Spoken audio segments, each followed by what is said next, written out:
إن الحمد لله نحمده ونستعينه ونستغفره ونعوذ بالله من شرور أنفسنا ومن سيئات أعمالنا من يهده الله فلا مضل له ومن يضلل فلا هادي له وأشهد أن لا إله إلا الله وحده لا شريك له وأشهد أن محمدا عبده ورسوله يا أيها الذين آمنوا اتقوا الله حق تقاته ولا تموتن إلا وأنتم مسلمون يا أيها الناس اتقوا ربكم الذي خلقكم من نفس واحدة وخلق منها زوجها وبث منهما رجالا كثيرا ونساء واتقوا الله الذي تساءلون به والأرحام إن الله كان عليكم رقيبا يا أيها الذين آمنوا اتقوا الله وقولوا قولا سديدا يصلح لكم أعمالكم ويغفر لكم ذنوبكم ومن يطع الله ورسوله فقد فاز فوزا عظيما فإن أصدق الحديث كتاب الله وخير الهدي هدي محمد صلى الله عليه وسلم وشر الأمور محدثاتها وكل محدثة بدعة وكل بدعة ضلالة وكل ضلالة في النار أما بعد அளவற்ற அருளாளனும் நிகரற்ற அன்புடையோனுமாகிய எல்லாம் வல்ல அல்லாஹ் ஜல்லஷானஹு வ தஆலாவின் பெயரால் ஆரம்பம் செய்கிறேன். கண்ணியத்துக்குரிய சகோதரர்களே, அல்லாஹு தஆலாவின் நல்லடியார்களே, ஒரு பலமான சமூக கட்டமைப்பினுடைய அலகுகளாக அமைந்திருப்பவை அந்த சமூகத்திலே இருக்கின்ற குடும்பங்கள் என்று நாம் சொல்லலாம். அதேவேளை அந்த ஆரோக்கியமான வலுவான குடும்பங்கள் என்பது திருமணங்கள் ஊடாக உருவாக்கப்படுகின்றது. எனவே பலமான சமூக கட்டமைப்பின் அஸ்திவாரமாக அமைகின்ற நமது திருமணங்கள் குறித்து, அந்த திருமணங்களை பரக்கத் நிறைந்த அருள் நிறைந்த திருமணங்களாக மாற்றிக்கொள்ள வேண்டிய தேவை நமக்கு இருக்கிறது. இன்றைய சூழலில்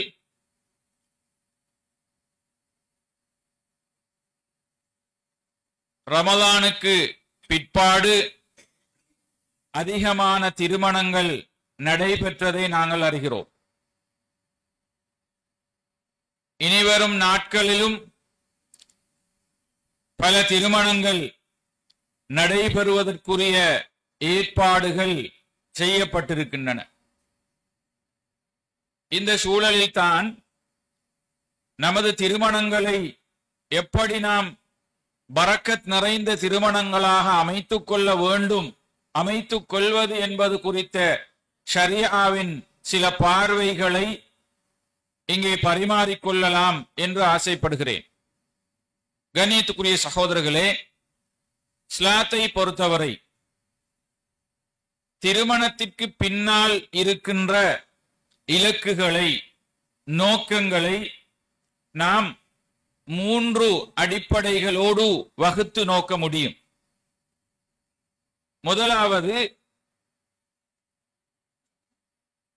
ஒரு ஒழுக்கமுள்ள ஒரு சமூகத்தை உருவாக்குவது இந்த திருமணங்களுக்கு பின்னால் இஸ்லாம் வைத்திருக்கின்ற அடிப்படை இலக்கு என்று நாம் சொல்லலாம். ரசூல் ஸல்லல்லாஹு அலைஹி வஸல்லம் அவர்கள் சொன்னது போல, மன் இஸ்ததாஅ மின்குமுல் பாஅத ஃபல்யதஸவ்வஜ், இளைஞர்களை பார்த்து நபிகளார் சொன்னார்கள், யா மஅஷர ஷபாப், இளைஞர்களே, உங்களில் யார் திருமணம் முடித்து குடும்ப வாழ்க்கை நடாத்துவதற்குரிய சக்தியை, வலிமையை பெற்றிருக்கிறாரோ அவர் திருமணம் செய்து கொள்ளட்டும். ஏன்? ஃபஇன்னஹு அகல்லு லில் பஸர் வ அஹ்ஸனு லில் ஃபர்ஜ். அந்த திருமணம் அவருடைய கற்பை பாதுகாக்கும், அவருடைய பார்வையை அது தாழ்த்தும் என்று நபி ஸல்லல்லாஹு அலைஹி வஸல்லம் சொன்னார். எனவே திருமணத்தின் ஊடாக ஒருவருடைய ஹலாலான உறவை வைத்துக் கொள்வதன் ஊடாக தன்னுடைய மனைவியோடு மாத்திரம் தன்னுடைய உறவுகளை, தொடர்புகளை வைத்துக் கொள்வதன் ஊடாக தேவையற்ற முறையற்ற தொடர்புகளில் இருந்து அவர் பாதுகாக்கப்படுகிறார். அதன் மூலம் ஒரு ஒழுக்கமான, கற்பொழுக்கமுள்ள ஒரு சமூகம் உருவாக வேண்டும் என்பதை இஸ்லாம் எதிர்பார்க்கிறது. அதற்குரிய வழிகாட்டல்களையும் வரையறைகளையும் மிக அழகாக இஸ்லாம் எங்களுக்கு சொல்லி இருக்கிறது. அதனால்தான் இந்த திருமண வழிமுறைகளின் ஊடாக இடம்பெறுகிற உறவுகளை அது விபச்சாரம் என்று சொல்கிறது, அது தகாத உறவு என்று அழைக்கிறது. அதில் சம்பந்தப்பட்டவர்கள், அதில் ஈடுபட்டவர்கள் முறையாக அதை நிரூபிக்கப்படுகிற போது அதற்குரிய தண்டனையையும் இஸ்லாம் வழங்குகிறது. காரணம், ஒரு ஒழுக்கமுள்ள தலைமுறை, ஒரு ஒழுக்கமான சமூக உருவாக்கம் என்பது இந்த திருமணத்திற்கு பின்னால் இருக்கிற இலக்காக நாங்கள் கொள்ளலாம். இரண்டாவது, திருமண வாழ்வில் இணைந்ததற்கு பிற்பாடு கணவன் மனைவியாக வாழுகிற போது அவர்களுக்கு உருவாகின்ற உள முரண்பாடுகளை, அவர்களுக்கிடையில் உருவாகின்ற பல்வேறு பிரச்சனைகளின் போது ஒருவருக்கொருவர் ஆற்றுப்படுத்திக் கொள்கின்ற, நிம்மதியை, சந்தோஷத்தை பரஸ்பரம் பரிமாறிக்கொள்கின்ற ஒரு வாழ்க்கை முறையை, மகிழ்ச்சியான ஒரு வாழ்க்கையை இந்த திருமணத்தின் ஊடாக இஸ்லாம் எதிர்பார்க்கிறது. மன வாழ்க்கையில் கணவன் பொருளாதார ரீதியாக சில நெருக்கடிகளை சந்திக்கலாம், உள ரீதியாக அவர் நெருக்கடிகளை சந்திக்கலாம். அப்போதெல்லாம் மனைவியானவர் தன்னுடைய கணவனுடைய பிரச்சனைகளை ஒத்தடம் கொடுப்பவராக, அவரை ஆற்றுப்படுத்துபவராக, அவருக்கு ஆறுதல் சொல்பவராக இருக்க வேண்டிய ஒரு பொறுப்பை இஸ்லாம் சொல்கிறது.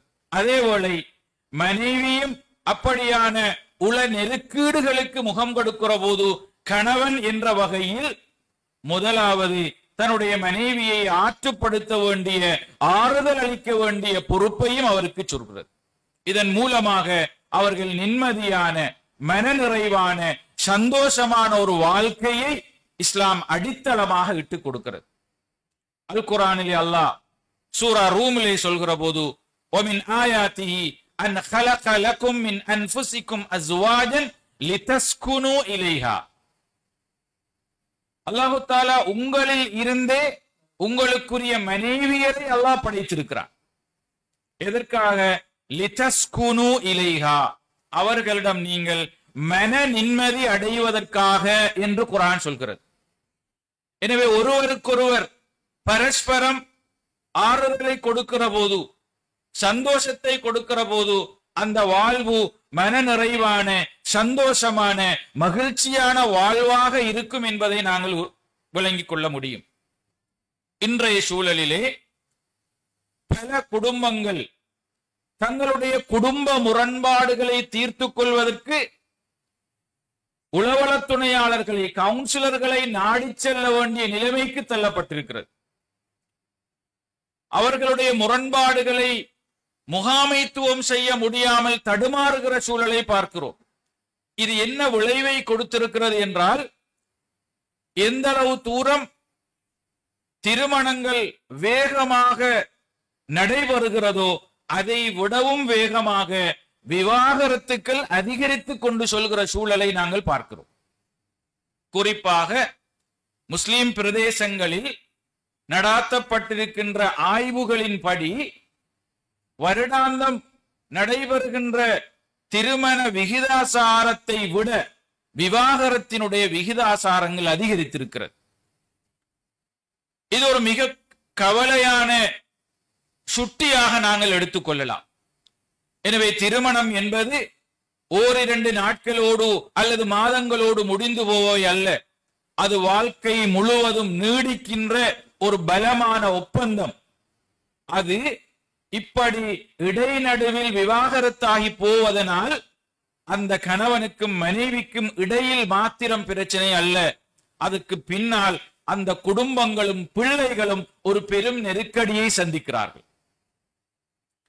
குறிப்பாக ஆண்கள் தன்னுடைய மனைவியை விவாகரத்து செய்வதற்கு முற்படுகின்ற சதவீதங்களை விட பெண்கள் தங்களுடைய கணவன்மாரை விவாகரத்து கோரி வழக்குகளை முன்வைக்கின்ற சூழல்கள் என்று அதிகரித்திருக்கிறது.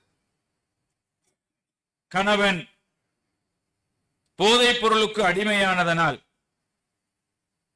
அல்லது வேறு பெண்களோடு தகாத உறவுகளை வைத்துக் கொண்டிருப்பதனால் குடும்பத்தில் இருக்கின்ற சொத்து செல்வங்களை அழித்து தன்னுடைய போதைப் பொருளுக்காக அவர் பயன்படுத்துவதனால் தங்களுடைய குடும்பங்களை நிம்மதியாக கொண்டு செல்ல முடியாததன் விளைவு பெண்கள் தங்களுடைய கணவன்மாரை விவாகரத்து செய்வதற்கு முற்படுகிற சூழல் உருவாகியிருக்கிறது. இதனுடைய விளைவு என்ன தெரியுமா? சமுதாயத்திலே இன்று வுமென் ஹெடட் ஃபேமிலிஸ் என்று சொல்கின்ற பெண்கள் தலைமை தாங்குகிற குடும்பங்கள் அதிகரித்திருக்கின்றன. கணவன் விவாகரத்து செய்து விட்டு போனால் அவர் மாதாந்தம் அவர்களுக்குரிய பராமரிப்பு செலவுகளை செலுத்துவதில் ஒரு ஒழுங்குமுறையை கடைபிடிப்பதில்லை, ஒழுங்காக செலுத்துவதில்லை. எனவே தன்னையும் தன்னுடைய பிள்ளைகளையும் அவர்களுடைய வாழ்க்கையை கொண்டு செல்வதற்கு பொருளாதாரத்தை தேட வேண்டிய ஒரு நிர்பந்தம் குடும்ப பெண்களுக்கு உருவாகிறது. எனவே அவர்களுடைய தலைமையில் தான் அந்த குடும்பங்கள் தங்களுடைய வாழ்க்கையை ஓட்டி செல்ல முற்படுகிறார்கள். அதேவேளை தந்தையினுடைய கண்காணிப்பு பராமரிப்பு இல்லாததன் விளைவு பிள்ளைகளுடைய கல்வி, பிள்ளைகளுடைய நடத்தைகள், பிள்ளைகளுடைய ஏனைய விவகாரங்கள் எல்லாவற்றிலும் இது ஒரு பெரும் தாக்கத்தை செலுத்தி இருக்கிறது. எனவேதான் இந்த குடும்பங்கள் ஆரோக்கியமாக ஒருவரை ஒருவர் புரிந்துணர்வோடு நடந்து கொள்கிற ஒரு சூழலாக அந்த குடும்பங்கள் உருவாக்கப்படுகிற போதுதான் அல்லது அந்த திருமணங்கள் நடைபெறுகிற போதுதான் அங்கு நிம்மதியை, சந்தோஷத்தை கணவன் மனைவிக்கிடையிலும் காண முடியும்.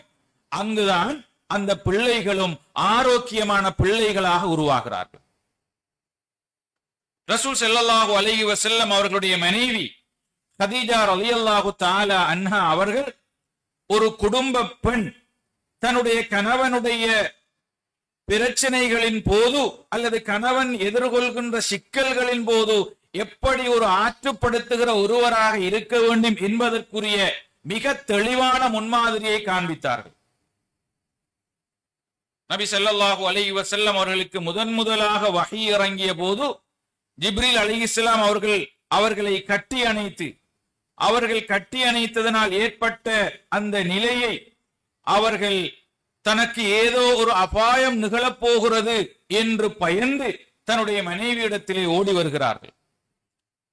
அப்போதுதான் கதீஜா ரலியல்லாஹு தஆலா அன்ஹா அவர்கள் தன்னுடைய கணவனுடைய பதட்டத்தை, அவர்களுடைய அந்த சங்கடமான நிலையை அவர்கள் எப்படி தைரியத்தோடு எதிர்கொண்டு அவர்களை ஆறுதல் படுத்தி அவர்களுக்கு தேவையான ஆறுதல்களை, அவர்களுக்கு தேவையான விடயங்களை எப்படி அவர்கள் கையாண்டார்கள் என்பதை பார்க்கிறோம். சொன்னார்கள், நீங்கள் கவலைப்பட வேண்டாம், அல்லாஹு தஆலா உங்களை ஒருபோதும் கைவிட மாட்டான்.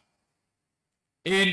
நீங்கள் குடும்பங்களை சேர்ந்து நடக்கிறீர்கள், ஏழை எளியவர்களுக்கு உதவி செய்கிறீர்கள், வறியோர் கஷ்டப்பட்டவர்களுக்காக நீங்கள் உதவி செய்கிறீர்கள். எனவே நீங்கள் பல நல்லறங்களை செய்கின்றவர் என்ற வகையில் அல்லாஹ் உங்களை ஒருபோதும் கைவிட மாட்டான். இந்த ஆறுதல் வார்த்தைகள் அல்லாஹ்வுடைய தூதருக்கு மிகப்பெரிய ஒத்தடமாக அமைந்தது. அதற்கு பின்னால் கதீஜா ரலியல்லாஹு அன்ஹா அவர்கள் தன்னுடைய உறவுக்காரர் வரக்கத் பின் நௌஃபல் என்பவரிடத்திலே அழைத்து சென்று அவர் மூலமாகவும் நபிகளாருடைய அந்த சூழலுக்குரிய தீர்வை பெற்றுக் கொடுத்தார். இது ஒரு பெண்ணாக இருந்து எப்படி தன்னுடைய கணவனுடைய நிலையை அவர் எதிர்கொண்டால் முகாமைத்துவம் செய்தார் என்பதை புரிந்து கொள்கிறோம். இதேவேளை ஒரு ஆண் தன்னுடைய மனைவியுடைய விவகாரத்திலும் எப்படி நடந்து கொள்ள வேண்டும் என்பதற்குரிய முன்மாதிரிகளை இன்று நாங்கள் புரிந்து கொள்கிறோம். அதேவேளை இன்று விவாகரத்துக்கள் அதிகரித்திருக்கினுடைய பின்னணியிலே விளைவிலே குடும்பங்களிலே திருமணத்திற்காக ஒன்று சேர்க்கப்படுகிற இந்த ஆணும் பெண்ணும் இந்த குடும்ப வாழ்க்கை குறித்த புரிதல்களையும் அறிவையும் பெறாத நிலையில்தான் அதிகமான குடும்பங்கள் தங்களுடைய திருமண வாழ்க்கையை தொடங்கிக் கொண்டிருக்கிறார்கள். எனவே இன்று இந்த குடும்பங்களுக்கு மிக தேவையான ஒரு அம்சமாக அவர்களை இந்த குடும்ப வாழ்க்கை குறித்து அறிவூட்ட வேண்டிய, குடும்ப வாழ்க்கையின் யதார்த்தங்கள் குறித்து அவர்களுக்கு புரிய வைக்க வேண்டிய ஒரு தேவை எங்கள் எல்லோருக்கும் இருக்கிறது. நம்மை விட ஏனைய கிறிஸ்தவ சமூகங்கள் தங்களுடைய சமூகத்திலே திருமணம் முடிக்க இருக்கின்ற ஆணையும் பெண்ணையும் தங்களுடைய தேவாலயங்களுக்கு அழைத்து இந்த குடும்ப வாழ்க்கை, திருமண வாழ்க்கை குறித்த எல்லா விடயங்களையும் அவர்களுக்கு போதிக்கிறார்கள். உண்மையில் முஸ்லிம் சமூகமாகிய எங்களுக்கும் இந்த திருமணத்திற்கு முந்திய, திருமணத்துக்கு பிந்திய வாழ்க்கை முறை எப்படி அமைந்து கொள்ள வேண்டும் என்பதற்குரிய வழிகாட்டல்களை பள்ளிவாயல்கள் தோறும் அல்லது நாம் ஏதாவது நிறுவனங்களின் ஊடாக அறிவூட்ட வேண்டிய தேவைப்பாடு இருக்கிறது. அப்போதுதான் ஒரு நிலையான, நிலைபேறான, மகிழ்ச்சியான ஒரு குடும்ப வாழ்க்கையாக கொண்டு செல்வதற்குரிய வாய்ப்பை நாங்கள் காண முடியும். இல்லாவிட்டால் நாளாந்தம் இந்த விவாகரத்துக்களுடைய விகிதாசாரங்கள் அதிகரித்து கொண்டு செல்கிற கசப்பான சூழல்களைத்தான் நாங்கள் எதிர்கொள்ள வேண்டி வரும். எனவே திருமணத்தினுடைய அடிப்படை இரண்டாவது இலக்கு மகிழ்ச்சியான தம்பதியினரை, ஆரோக்கியமான குடும்பங்களை உருவாக்க வேண்டும் என்பதை இங்கு நாங்கள் புரிந்து கொள்கிறோம். மூன்றாவது, ஒரு சமூக வலுவான சமூக உருவாக்கத்தை இஸ்லாம் இந்த திருமணத்திற்கு பின்னால் ஒரு இலக்காக கொண்டிருக்கிறது. உண்மையில் ஒரு சாலிகான ஆணும் பெண்ணும் திருமண வாழ்க்கையில் இணைகிற போது அவர்களும் மகிழ்ச்சியாக தங்களுடைய வாழ்க்கையை தொடக்குகிறார்கள். அவர்களுக்கு பின்னால் பிறக்க இருக்கின்ற அவர்களுடைய பிள்ளைகளும் ஒரு சாலிகான பெற்றோருக்கு அவர்கள் பிறக்கிறார்கள், வளர்க்கப்படுகிறார்கள்.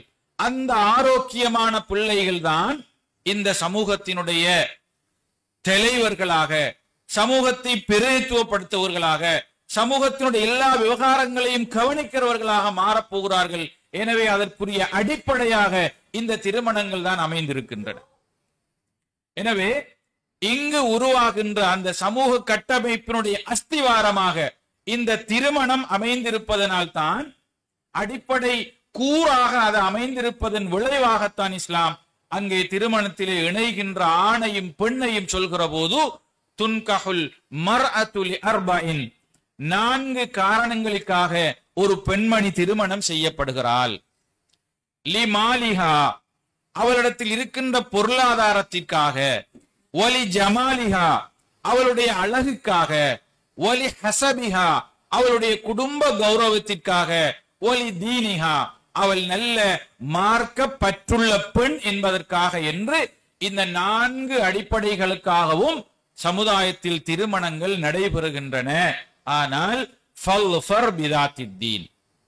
நீங்கள் தீனுள்ள மார்க்கப்பற்றுள்ள பெண்களை திருமணம் செய்து வெற்றியடைந்து கொள்ளுங்கள் என்றுதான் இஸ்லாம் சொல்கிறது. ஏன்? மார்க்கப்பற்றுள்ள சாலிகான ஒரு பெண்ணின் ஊடாகத்தான் நல்ல சாலிகான தலைமுறையை உருவாக்க முடியும். அந்த பெண்மணி வெறுமனே குழந்தைகளை, பிள்ளைகளை இந்த சமூகத்திற்கு கொடுப்பவர் மாத்திரமல்ல, ஏனைய குடும்பங்களுக்கு இடையிலான உறவையும் அனுசரித்து பேணி வருகின்ற ஒருவராக இருப்பார். குடும்ப திருமண உறவு என்பது இரண்டு குடும்பங்களுக்கு இடையிலான ஒரு உறவாக இருப்பதனால் ஒவ்வொரு குடும்பங்கள் இணைந்து ஒரு பலமான புதிய உறவு அங்கு உண்டாகிறது. ஒவ்வொரு ஊர்களை சேர்ந்தவர்களாக இருந்தால் அங்கு ஒவ்வொரு ஊர்களுக்கு இடையிலான உறவு விரிவடைந்து போகிறது. வேறு நாடுகளுக்கு இடையிலான திருமண உறவாக இருந்தால் அங்கு நாடுகளையும் கடந்த உறவுகள் உருவாகிறது. எனவே இங்குதான் இந்த திருமணம் என்பது பல உறவுகள் உருவாகுவதற்குரிய, சொந்தங்கள் உருவாகுவதற்குரிய அடிப்படை அதுதான் ஒரு பலமான சமூக கட்டமைப்பை கொண்டு வந்து சேர்க்கிறது. எனவே கண்ணியத்துக்குரிய சகோதரர்களே, துரதிர்ஷ்டவசமான விடயம் என்னவென்றால், திருமணம் முடிந்த கையோடு குடும்பங்களுக்கு இடையிலான உறவுகளிலே மிகப்பெரிய விரிசல் உருவாகிறது. எப்படி ஒற்றுமையாக இருக்க வேண்டிய அந்த நெருக்கமான உறவுகள் பெரும் விரிசல்களோடு, முரண்பாடுகளோடு, ஆளுக்கால் முகத்தை நோக்க முடியாத அளவுக்கு பெரும் விரிசல்களை தோற்றுவிக்கிறது. இது இஸ்லாம் இந்த திருமணங்களின் ஊடாக எதிர்பார்க்கிற இலக்குகள் இழந்து போகிற சந்தர்ப்பங்களாக நாங்கள் பார்க்க முடியும். எனவேதான் இந்த திருமணம் என்பதனுடைய அடிப்படை இலக்கை நாங்கள் புரிந்து கொள்கிற போதுதான் இதை எப்படி பரக்கத்தாக, அருள் பொருந்திய ஒரு திருமணமாக நாங்கள் மாற்றிக்கொள்ள முடியும் என்பது குறித்து சிந்திக்க முடியும். கண்ணியத்துக்குரிய சகோதரர்களே, திருமணம் என்பது ஒரு ஆணும் பெண்ணும் சட்டபூர்வமாக உறவு வைத்துக் கொள்வதற்கான அங்கீகாரமாக இருந்தாலும் கூட அதை இஸ்லாம் ஒரு இபாதத்தாக, ஒரு வணக்கமாக பார்க்கிறது. அந்த உறவை அதற்குரிய ஆன்மீக அந்தஸ்தை கொடுத்திருக்கிறது. ரசூல் ஸல்லல்லாஹு அலைஹி வஸல்லம் சொன்னார்கள், வஃபீ புதுஇ அஹதிக்கும் ஸதகா, உங்களில் ஒருவர் தன்னுடைய மனைவியோடு உறவு வைத்துக் கொள்வதிலும் நன்மை இருக்கிறது, அதுவும் சதகா என்று சொன்னார்கள். சஹாபாக்கள் கேட்கிறார்கள், யா ரசூலல்லாஹ், ஒரு ஆண் தன்னுடைய மனைவியோடு உறவு வைத்துக் கொள்ளல் என்பது தன்னுடைய இச்சையை, தன்னுடைய உணர்ச்சியை தீர்த்து கொள்வதற்காக அவர் எடுக்கின்ற ஒரு முயற்சி, இதற்கும் நன்மை கிடைக்குமா என்று கேட்கிறார்கள். ரசூல் ஸல்லல்லாஹு அலைஹி சொன்னார்கள், இதே விடயத்தை அவர் ஹராமாக நடந்து கொண்டால், அவருக்கு ஹலால் இல்லாத இன்னொரு பெண்ணோடு இந்த உறவை வைத்துக் கொண்டால் அவருக்கு அதனால் பாவம் கிடைக்கும் அல்லவா? அப்படி என்றால் ஹலாலாக தன்னுடைய மனைவியோடு உறவு வைத்துக் கொள்வதன் மூலம் அவருக்கு நன்மை கிடைக்கும் என்று சொல்கிறார்கள். கண்ணியத்துக்குரியவர்களே, இப்படித்தான் இஸ்லாம் இந்த குடும்ப உறவை பார்க்கிறது, திருமணத்தை பார்க்கிறது, கணவன் மனைவி வாழ்க்கையை பார்க்கிறது. எனவே அதை ஒரு இபாதத்தாக கருதுகிற போது, இபாதத் நன்மையை ஈட்டித் தருகிற ஒரு விடயமாக பார்க்கிற போதுதான் அதை நாங்கள் உருவாகின்ற போதே பரக்கத்தான அமைப்பில் உருவாகுவது குறித்து சிந்திக்க வேண்டியிருக்கிறது. உண்மையில் இன்றைய திருமணங்கள் தொடர்பில் நாங்கள் இரண்டு விடயங்களை கவனம் செலுத்த வேண்டியிருக்கிறது. ஒன்று, முதலாவது,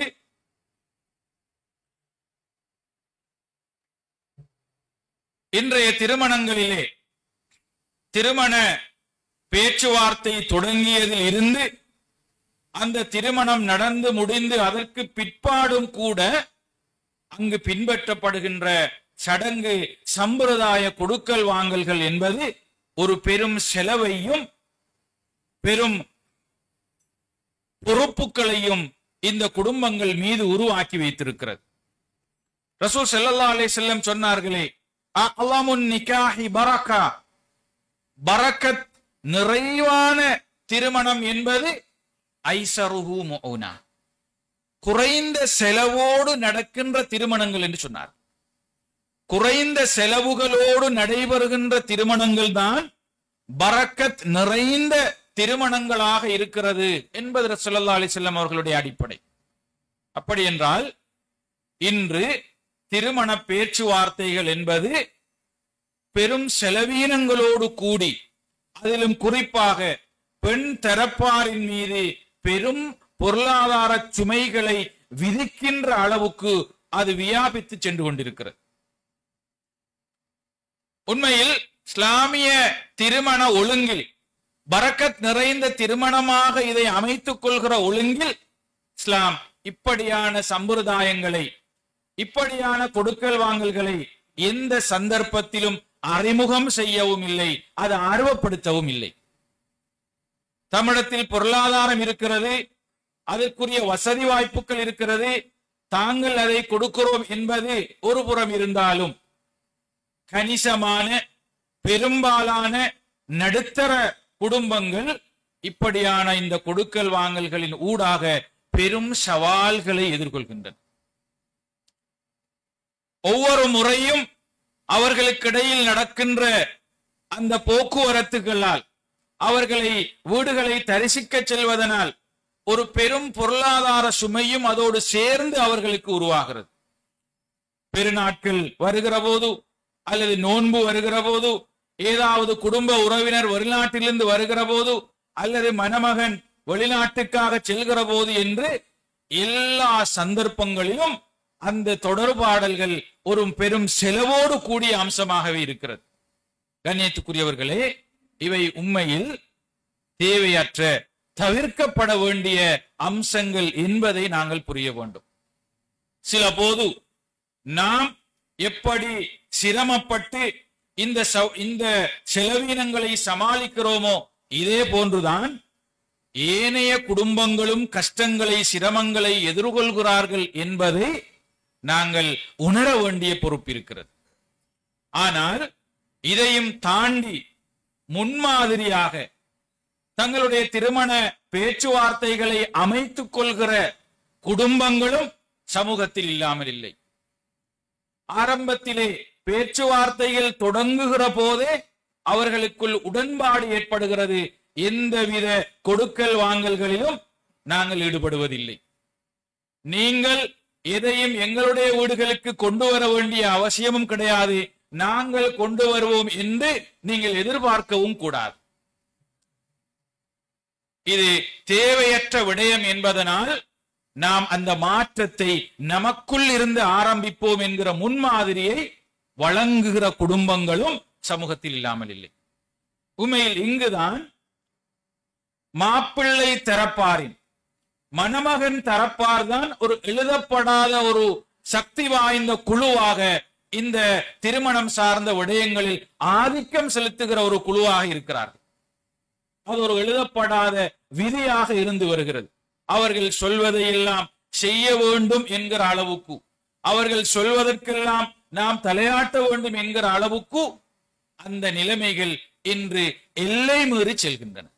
எனவே இங்குதான் நாம் மிக கவனமாக இந்த விடயங்களை கையாள வேண்டிய தேவைப்பாடு பொறுப்பு இருக்கிறது என்பதை நாங்கள் புரிந்து கொள்ளலாம். ரசூல் ஸல்லல்லாஹு அலைஹி வஸல்லம் அவர்களுடைய காலத்திலே திருமணங்கள் என்பது மிக எளிமையாக இடம்பெற்றது. அந்த திருமணங்கள் தான் அருள் பொருந்திய பரக்கத் பொருந்திய திருமணங்களாக இருந்திருக்கின்றன. ரசூல் ஸல்லல்லாஹு அலைஹி வஸல்லம் அவர்கள் ஒரு நாள் காலையிலே அப்துர் ரஹ்மான் இப்னு அவுஃப் ரலியல்லாஹு தஆலா அன்ஹு அவர்களை பார்க்கிறார்கள். ஒரு மணமகனுடைய கோலத்திலே அவர் இருக்கிறார். அவரை பார்த்து கேட்கிறார்கள், என்ன நடந்தது? அவர் சொல்கிறார், யா ரசூலல்லாஹ், நான் இரவு திருமணம் செய்தேன். நபிகளார் ஸல்லல்லாஹு அலைஹி வஸல்லம் அவர்கள் ஏன் என்னை அழைக்கவில்லை என்று விசாரிக்கவில்லை, என்ன கொடுக்கல் வாங்கல்கள் உங்களுக்கு நடந்தது என்று கேட்கவில்லை. அவர்கள் சொன்னதெல்லாம் அவுலிம் வலவு பிஷாத், ஒரு ஆட்டையாவது அறுத்து நீங்கள் வலிமா கொடுங்கள் என்றார்கள். மிக எளிமையாக ரசூல் ஸல்லல்லாஹு அலைஹி வஸல்லம் அவர்கள் உயிரோடு இருக்கிற போது அவர்கள் கூட அழைக்கப்படாமல் மிக எளிமையாக நடைபெறுகிற திருமணங்களாக அவை இருந்திருக்கின்றன. எனவே செலவீனங்களை நாங்கள் கூட்டிக் கொள்வது என்பது, தேவையான விடயங்களுக்காக நாங்கள் செலவு செய்வது என்பது ஒரு புறம், அதை இஸ்லாம் அங்கீகரித்திருக்கிறது. நாம் வலுக்கட்டாயமாக பிறரிடை வற்புறுத்தி ஏதோ எழுதப்படாத விதிகளின் ஊடாக இவற்படியான சம்பிரதாயங்களை உருவாக்கி நடைமுறைப்படுத்துதல் என்பது உண்மையில் ஆரோக்கியமானவைகள் அல்ல. அது பரக்கத் நிறைந்த திருமணங்களாக இருக்க போவதில்லை என்பதை நாங்கள் கண்டிப்பாக புரிந்து கொள்ள வேண்டும். ஏனென்றால் இந்த திருமணம் என்பது இது ஒரு நல்ல அமைப்பில், ஒரு இபாதத் என்ற வகையில் மிக கவனமாக அது ஆரம்பிக்கப்பட வேண்டும்.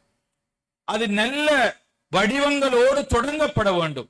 முரண்பாடுகளோடும் பிரச்சனைகளோடும் ஏனைய தேவையற்ற விடயங்களோடும் அது தொடங்கப்பட்டால் அது எந்த அளவு தூரம் கடைசி வரை நீண்டு நெடிய திருமணமாக வாழ்வாக அது இருக்கும் என்பதில் ஒரு பெரும் ஐயப்பாடு உருவாகும்.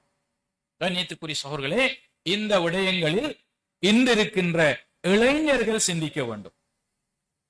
நாங்கள் முதியவர்கள் இருக்கிறோம், எங்களுடைய திருமணங்கள் நடந்து முடிந்து விட்டது, அதை நாங்கள் திரும்பவும் பரிசோதனை செய்ய வேண்டிய தேவைப்பாடு கிடையாது. ஆனால் இருக்கிற இளைஞர்கள் தங்களுடைய வாழ்க்கையை தொடங்குவதற்குரிய ஏற்பாடுகளை செய்து கொண்டிருக்கிற போது அதை எப்படி நான் முன்மாதிரியாக கொள்ள வேண்டும் என்பதில் நமக்கு ஒரு தெளிவு இருக்க வேண்டும். அல்லது நம்முடைய பிள்ளைகளுக்கு அது குறித்த தெளிவை நாங்கள் வழங்க வேண்டிய தேவை இருக்கிறது. அவர்களை அதற்கேற்ற விதமாக உருவாக்க வேண்டிய தேவைப்பாடு இருக்கிறது. கண்ணியத்துக்குரிய சகோதரர்களே, இது போன்றுதான் இன்னும் ஒரு அடிப்படை அம்சம் இருக்கிறது.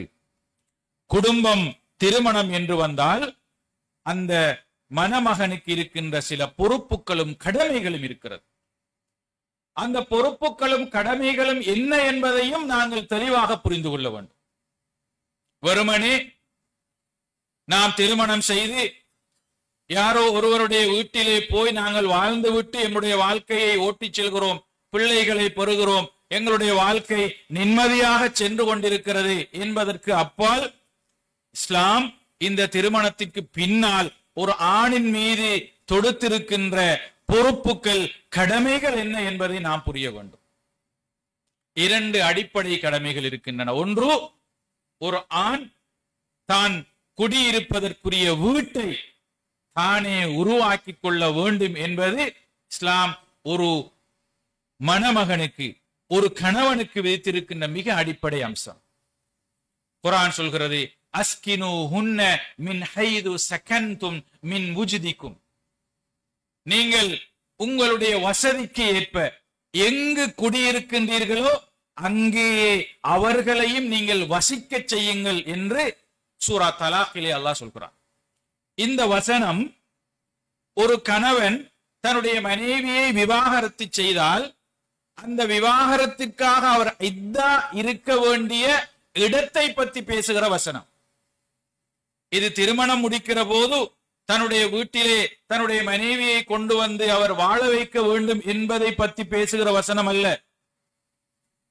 விவாகரத்து செய்தால் அந்த விவாகரத்திற்குரிய இத்தா இருக்கிறது.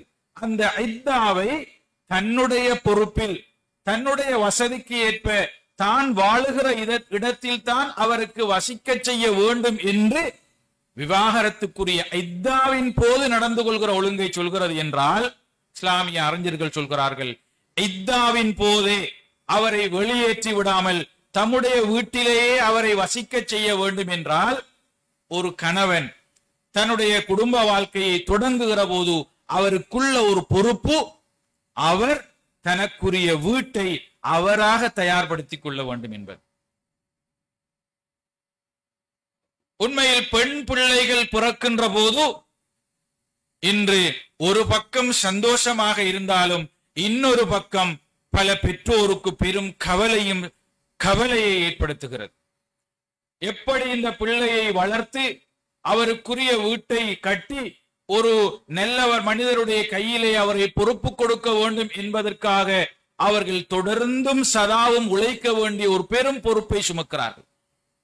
கண்ணியத்துக்குரியவர்களே, பெண் பிள்ளையை பெற்ற பெற்றோர் அவர்களுக்கு வீட்டை கட்டி கொடுத்து திருமணம் செய்து வைக்க வேண்டும் என்பது இஸ்லாத்தினுடைய கடமை கிடையாது.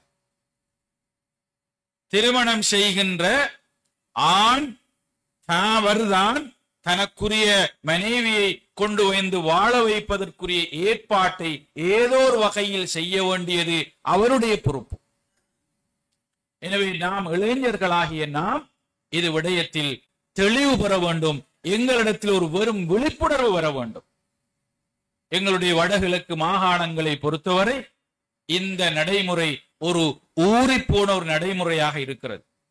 அதையும் தாண்டி பல இளைஞர்கள் முன்மாதிரியாக தங்களுடைய கல்விக்கும் பொருளாதாரத்துக்கும் வளத்திற்கும் ஏற்ப அவர்களாக இவற்றை உருவாக்கி தங்களுக்கு பிடித்தமான சாலிகான பெண்களை திருமணம் செய்து அவர்களுடைய இல்லங்களை கொண்டு வந்து வைத்து குடும்ப வாழ்க்கையை நடாத்துகிற முன்மாதிரியான சந்தர்ப்பங்களையும் நாங்கள் பார்க்கிறோம். எனவேதான் நாம் நடைமுறை ஒன்றிருக்கிறது என்பதற்கு அப்பால் யதார்த்தம் எது என்பதை நாங்கள் புரிந்து கொள்ள வேண்டும். எனவே அது ஒரு பக்கம் எங்களை தெளிவுபடுத்திக் கொள்வதற்குரிய ஒரு பெரும் வாய்ப்பாக அமையும். அது ஒரு பெரும் மாற்றமாக உருவாகும். பெண் பிள்ளையை பெற்றெடுத்த பெற்றோர் அவர்கள் கவலை இல்லாமல் தங்களுடைய ஏனைய விடயங்களை சமாளித்துக் கொண்டு போவதற்குரிய வாய்ப்பை பெறுவார்கள். சில வேளை தந்தை நோயாளியாக இருந்தால் குடும்பத்தில் இருக்கின்ற மூத்த சகோதரன் அவர்தான் தன்னுடைய இளமையையும் ஆரோக்கியத்தையும் தியாகம் செய்து தன்னுடைய சகோதரிகளுக்காக இந்த ஏற்பாடுகளை செய்து கொடுக்க வேண்டிய நிர்பந்தத்திற்கு தள்ளப்படுகிறார். சில வேளை அவருடைய திருமண வயதும் தள்ளி போகிற அளவுக்கு தன்னுடைய சகோதரிகளுக்காக இளமையை ஆரோக்கியத்தை இழந்த பல சகோதரர்களுடைய சோக வரலாறுகளை நாங்கள் பார்க்கிறோம். கண்ணியத்துக்குரியவர்களே, இந்த தம்முடைய பொறுப்பு கடமை என்ன என்பதை நாங்கள் புரிந்து கொள்கிற சந்தர்ப்பங்களில் நாம் இந்த திருமணங்களை பரக்கத் பொருந்திய திருமணங்களாக, செலவுகள் குறைந்த திருமணங்களாக, பொறுப்புகள் குறைந்த திருமணங்களாக, நிம்மதியான சந்தோஷமான ஒரு மன வாழ்க்கையை கொடுக்கின்ற திருமணங்களாக மாற்றிக்கொள்ள முடியும். அதற்குரிய வலிமையை அல்லாஹு தஆலா எங்களுடைய இளைஞர்களுக்கு கொடுத்திருக்கிறார். எனவே கண்ணியத்துக்குரிய சகோதரர்களே, ரசூல் ஸல்லல்லாஹு அலைஹி வஸல்லம் அவர்கள் சொன்னது போல எங்களுடைய திருமணங்களை பரக்கத் நிறைந்த திருமணங்களாக நாங்கள் மாற்றிக்கொள்ள வேண்டும். அதற்குரிய ஒரு வாய்ப்பை அல்லாஹு தஆலா நம் அனைவருக்கும் தந்தருள்வானாக. வ ஆகிரு தஅவானா அல்ஹம்துலில்லாஹி ரப்பில் ஆலமீன்.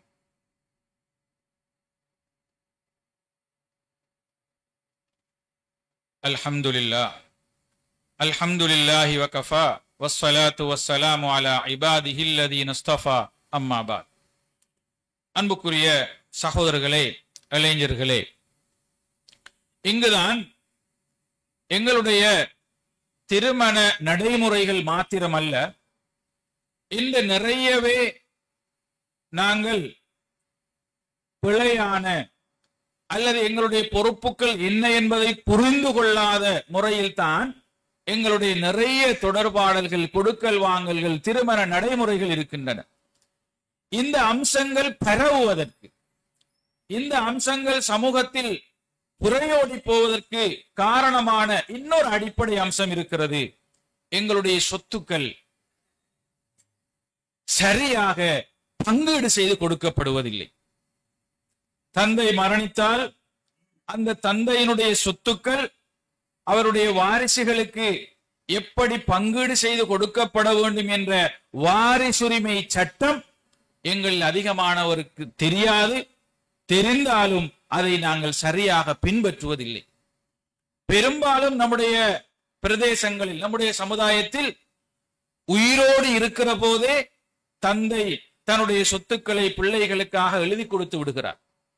இதனுடைய விளைவு சில வேளை அவர் உயிரோடு இருந்தால் அவருக்கும் கூட, பெற்றோருக்கும் வசிப்பதற்கு கூட இடமில்லாத சூழலும் உருவாகிறது.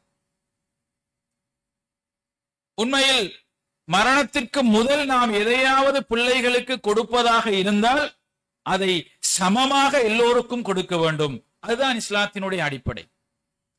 மரணத்திற்கு பிறகு எங்களுடைய சொத்துக்கள் பங்கீடு செய்யப்பட்டால் அது சரியாக வாரிசுரிமையின் அடிப்படையில் பங்கீடு செய்யப்பட வேண்டும்.